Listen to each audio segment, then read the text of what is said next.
In the early hours of October 3, 2016, one of the most high-profile crimes of the decade shook the world of celebrity, fashion, and security. Kim Kardashian, then at the height of her global fame and influence, was the victim of a harrowing armed robbery inside her luxury residence in Paris.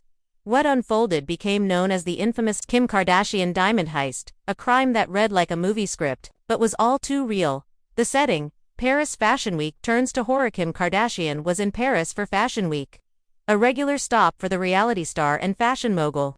Staying at a private luxury residence known as the No Address Hotel, Kardashian was accompanied by her stylist and a minimal security team. Her personal bodyguard had left temporarily to accompany her sisters to a nearby club, leaving Kim alone in the apartment. Around 2:30 a.m., 5 armed men disguised as police officers stormed the residence.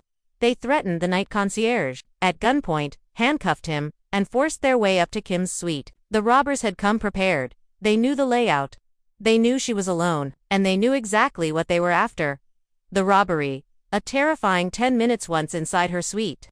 The robbers confronted Kim Kardashian in her bedroom. She was reportedly wearing only a robe when she was yanked out of bed. The men tied her wrists and ankles with zip ties and gagged her with duct tape before placing her in the bathtub.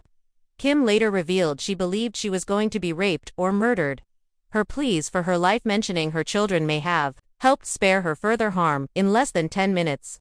The robbers took an estimated $9 to $10 million worth of jewelry. Among the most notable pieces stolen was her $4 million 20-carat diamond engagement ring from Kanye West, a piece that had been heavily featured on her social media. After the robbers fled on bicycles, Kim managed to wriggle free of the restraints and screamed for help. Her stylist, who had locked herself in a bathroom, called for assistance. Authorities arrived quickly, but the robbers had vanished into the night. The fallout, trauma, fear, and a new Kim. The impact on Kim Kardashian was immediate and deeply personal. She withdrew from the public eye for several months and took a step back from the flashiness that had defined much of her persona. No longer flaunting jewelry or luxurious possessions on social media, Kim became more security conscious and private. The heist marked a turning point in her life. She later spoke out about the trauma, explaining that she developed anxiety, fear of public places, and an intense concern for her children's safety. The emotional scars were lasting. She even admitted that she no longer keeps jewelry in her home and doesn't wear expensive pieces in public anymore, unless under the protection of security, and only for very specific events. The investigation, Grandpa, robbers, and social media clues. The investigation into the robbery revealed surprising details. The suspects, eventually dubbed the Grandpa robbers due to their advanced ages, some in their 60s and 70s, had meticulously planned the heist.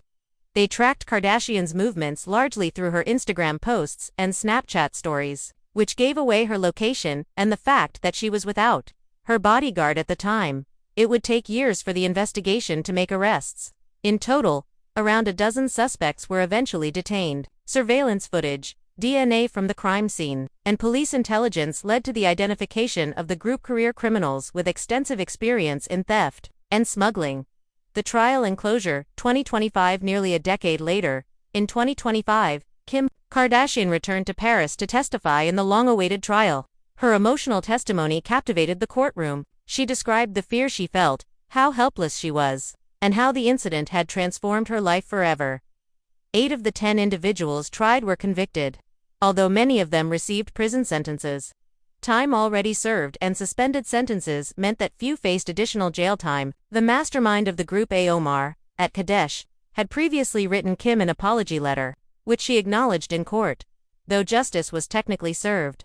Much of the stolen jewelry, including her iconic engagement ring, was never recovered. Legacy, a cautionary tale for the digital age. The Kim Kardashian diamond heist isn't just a celebrity crime story. It's a cautionary tale about the dangers of overexposure in the digital era. The robbers admitted that Kim's real-time social media updates played a critical role in their planning. She had unknowingly given them a roadmap.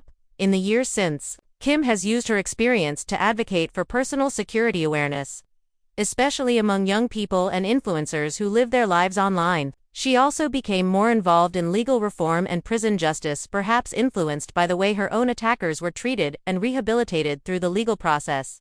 Conclusion: a life-altering night. The Paris diamond heist changed Kim Kardashian's life forever. It shattered her sense of safety, made her reevaluate fame and its consequences, and redefined the way she engages with the world. What began as a terrifying brush with death ultimately led to a more cautious, grounded, and introspective version of Kim, one who still shines, but no longer needs diamonds to do so.